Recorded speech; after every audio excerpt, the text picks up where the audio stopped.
Afternoon, everyone. John Koo, Corporate Development, Queensland Pacific Metals. I've been involved with the company since 2016, facilitated the listing on the ASX, and largely handle all financial and commercial functions for the company. We've actually got two pillars of our business, and 10 to 15 minutes isn't long enough to talk about both businesses. Originally, we were all about the tech project, which is an advanced stage battery metals refinery, importing nickel laterite ore from New Caledonia, processing it in a very environmentally friendly way to produce nickel, cobalt, and other essential critical metals. That project is in advanced feasibility, and it's supported by our partners General Motors, LG, and POSCO. They have committed to purchase 100% of production from this project, and they're also shareholders of the company and have made significant investments. But if you want to find out more about that asset and the status of that, come see us at the booth today. What I do want to talk about today is QPM Energy. So where QPM Energy was born, the tech project actually required a significant quantum of gas to run. And really to de-risk that energy supply chain, we looked at securing gas for the project. As things would eventuate, we ended up acquiring the Moranbah Gas Project, which was owned previously by Arrow and AGL, really mature producing gas asset.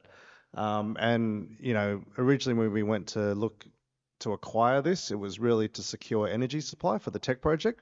But what we found is that this is actually a fantastic standalone business as well, which is currently generating positive cash flows for the company. It's a mature operating asset. There's been over $1 billion spent on it historically, significant gas reserves, and we're currently producing at a rate of 29 TJs a day, about 10.5 PJs per annum.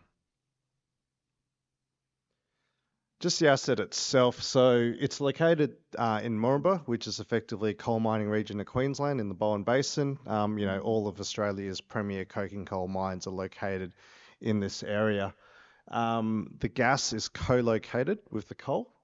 As I mentioned before, we currently sit on 249 2P reserves, so plenty of reserves, and 269 2C resources. At the moment, there's about 110 producing wells and extensive gathering infrastructure. We have the only compression in the region, and we have excess capacity there. It's connected to the North Queensland gas pipeline, which transports gas from this area straight through to Townsville.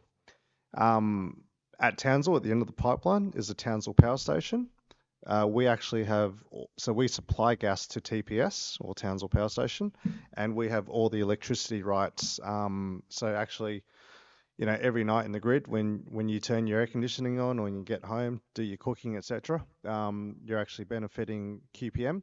We actually generate about 1 to 2% of Queensland's electricity generation every night, so it is very meaningful.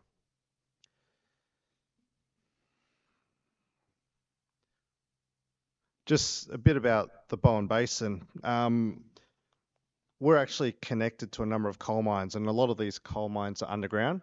Before you can actually mine coal underground, you need to degas for safety reasons, and also so there's no explosions, etc. Historically, and what's been happening and what still happens today is a lot of these coal mines just flare or vent their gas, and it goes to waste.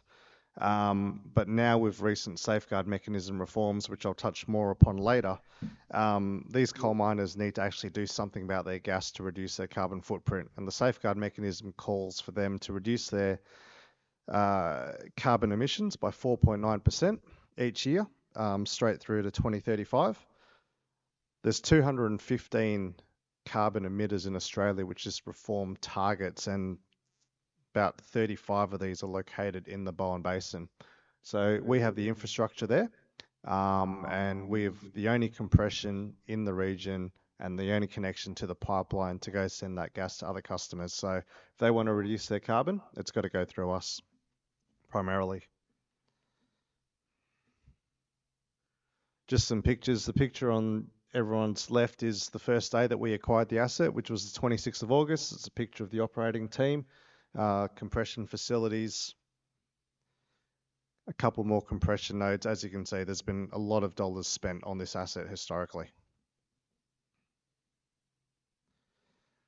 So when we acquired the asset, we knew it was going to be a turnaround project. And if I tell everyone today, we actually got paid $30 million from the vendors to acquire this asset. Um, Really, how did we come across that deal? This was non-core to Arrow and AGL, and it was something that they were looking to divest, and a number of circumstances eventuated, but that was the commercial deal that we were able to negotiate. So it started off as a loss-making asset, but in 4 months we've managed to turn it around, you know, and increase production. So through January and February, we actually achieved our first operating surplus, order of magnitude about $3 to $4 million. And we did this by increasing production. So, we've delivered a 5 to 6 TJ increase within 6 months, roughly about a 28% increase in production. And this has just been showing a bit more TLC to the asset. So we've optimized how the wells operated. There's about 140 to 150 wells in the entire system, but when we took over the asset, only 97 are active, and we've gone and rehabilitated 13 of them, and now they're contributing to production. And we plan to have a similar workover program to all the remaining wells out there. We've provided new tie-in points, so some of the gas flowing from the existing coal mines can connect in, which will again grow production. And really, it's been an amazing turnaround for something that, again, we got paid $30 million to take.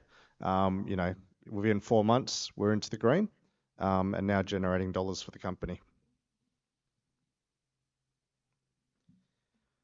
So we kind of look, all right, what does the next 12 months look like? And all we see is more growth. From what the 5 to 6 TJs we've already added, we think that we'll add another 5 to 10 TJs over the next 12 months and further grow production. And this will be from a combination of things, including more well workovers, a new well drilling campaign, which is fully funded by our partners, Dyno Nobel.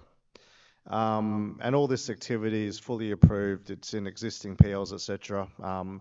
Rigs are being mobilised, and we're off to the races to realise this.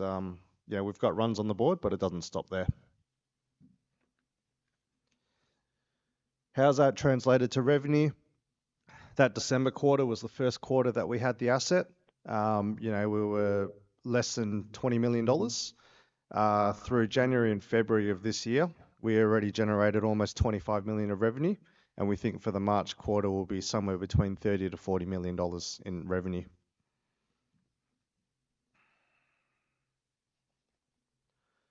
Ultimately, we really see ourselves not only as a supplier to the tech project, but as a supplier to industry in general, providing a reliable gas support to customers.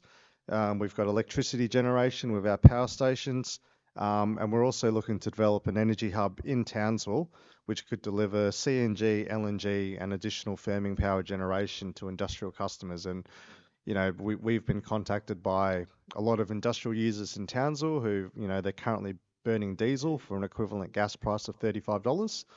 And, these groups have reached out to us and go, wow, there's actually gas available.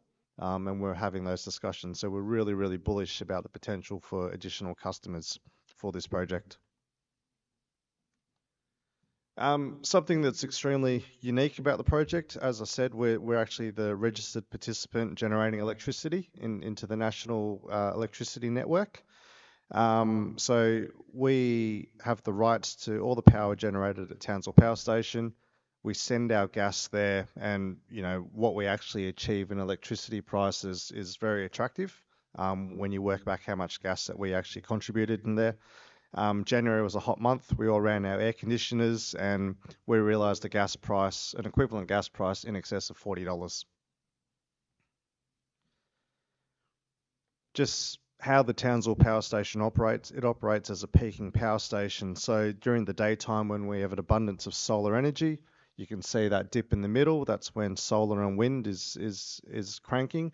But also everyone's at work, so demand actually isn't as high as what it is at night. But when we all get home at night, solar turns off. We all turn on our air conditioners and we start cooking and feeding the kids. And the power price skyrockets, and that's when we're actually generating electricity and selling into the grid. So it really provides unique exposure to that peak electricity market in Queensland. Look, just back on the safeguard mechanism quickly. In 2021, 25 coal mines reported over 17 million tonnes of carbon emissions. And so under the safeguard mechanism reforms, they need to reduce their emissions by 4.9% every year. So that's about 35 million tonnes of carbon over the next 10 years. When Premier Miles took over, he made a huge commitment to Queensland achieving net zero. And the Bond Basin is probably the problem area of Queensland. And, we again have the only infrastructure that can significantly help abate all this carbon. There's a lot of gas there. Currently, it's all being wasted into the atmosphere. We provide a solution, and it's a fantastic source for industry. I'll just round out with where we sit today, currently about 84 million market cap. Our share price has probably been caught up in the battery metal sell down between lithium and nickel. What we probably see is that the market isn't really realizing the value of the gas project. I guess I challenge anyone else to find a company with a market cap at our level, generating, I guess, on an annualized basis, 120 to 150 million dollars of revenue and starting to make profit. Appreciate everyone's time. If you want to find out more about the company, swing by the booth and have a chat. Thank you. Thanks, John. Next up, we have Simon from Metro Mining.